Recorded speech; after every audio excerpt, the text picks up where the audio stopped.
Okay, I'll read out the second question. Second question runs like this: what was the first step you took on your journey?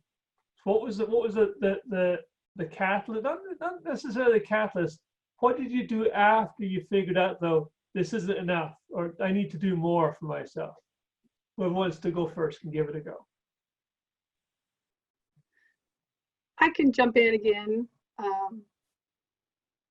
possibly. Can you hear me okay?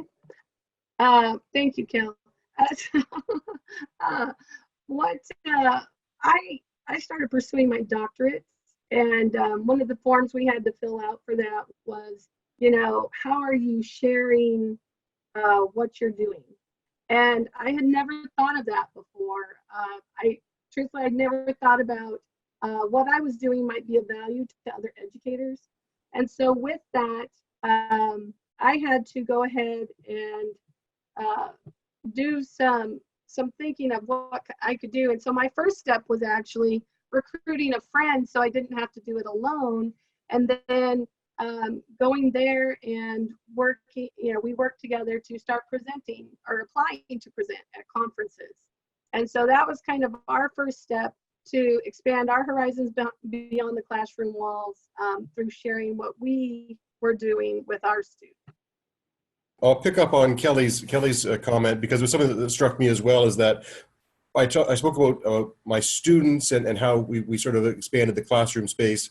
But yeah, you're right. It's the professional learning, and not to be trite, but the whole idea of a lifelong learner. All of the conversations that I've had through the electronic space that I use for my classroom space, but now I also use for my professional learning. Whether it be, if we go back to ICQ, MSN Messenger, all the way through AOL. Again, Michael, I'm older than you, so Gopher predates. Kelly's, folks can't see, but Kelly's down here laughing because she remembers Gopher. But all those opportunities to connect with other teachers and learners for ourselves as professionals, and the explosion of Twitter through the 2010 to 2019 has been incredible, and is really, as someone who works in an independent school, so we're isolated from the publicly funded professional development. We're geographically isolated. There's not a lot of schools around you could actually communicate with, sort of drop by and ask questions. So the ability to talk with other teachers from around the world, if you get up at 5 o'clock in Eastern Standard Time, I could be chatting with European teachers and Australian teachers who have yet to go to bed. So there's that opportunity to talk with teachers at any time, whenever I need a question, whenever I need support. And it's always been great. I've seen teachers cry on Twitter and get support from teachers from around the world, and that whole idea of connection. I'm sorry, I'm taking up too much time, so I'm going to pass that on, but someone else, you're welcome to pick up that theme. I'll jump in.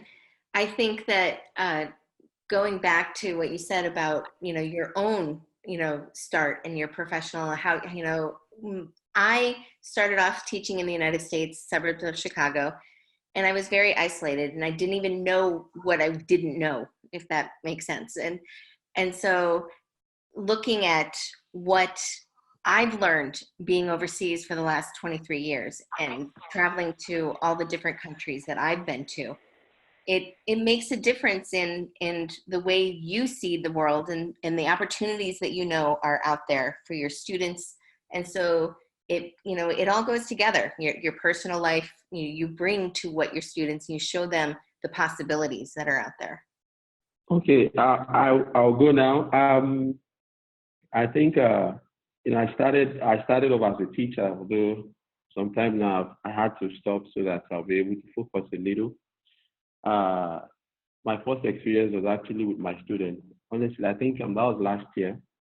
And I remember clearly, I remember how exciting it was, having to experience the world from Nigeria here. We had to visit a whole lot of places.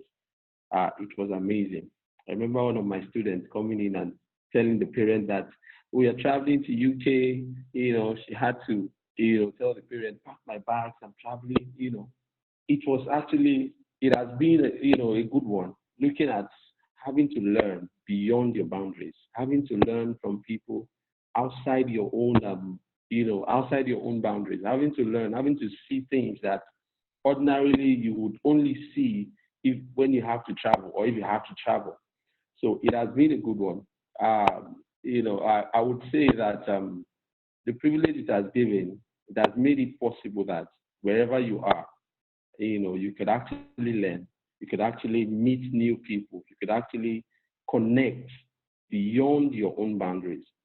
So for me, the start was a bit shaky, although it was a bit shaky because coming from a background where technology is not actually accepted, all we, if you say anything like Skype, tell it to anybody here, they will like, what's Skype?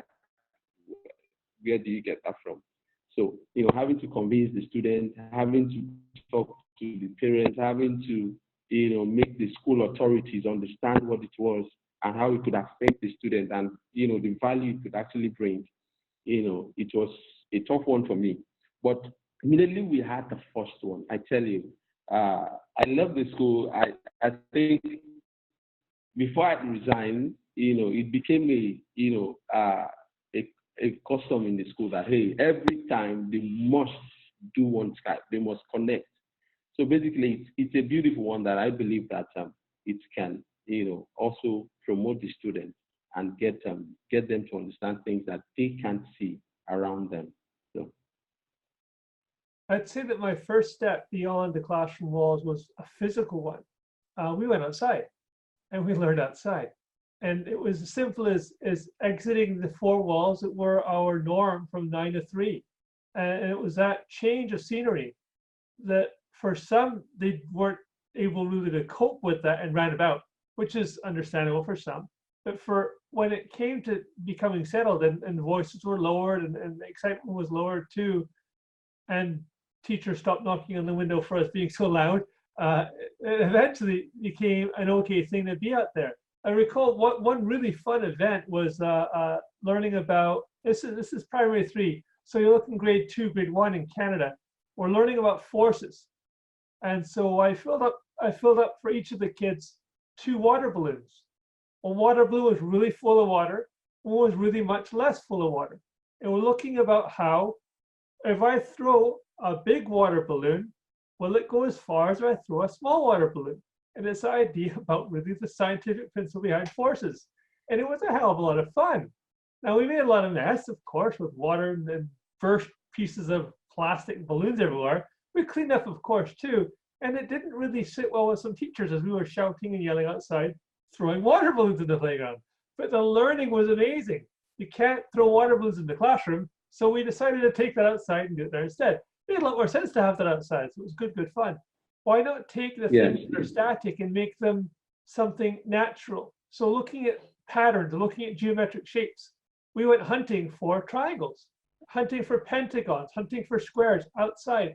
Where can we find a square? Where can we find a rectangle? Oh, is that a rectangle or is it a square?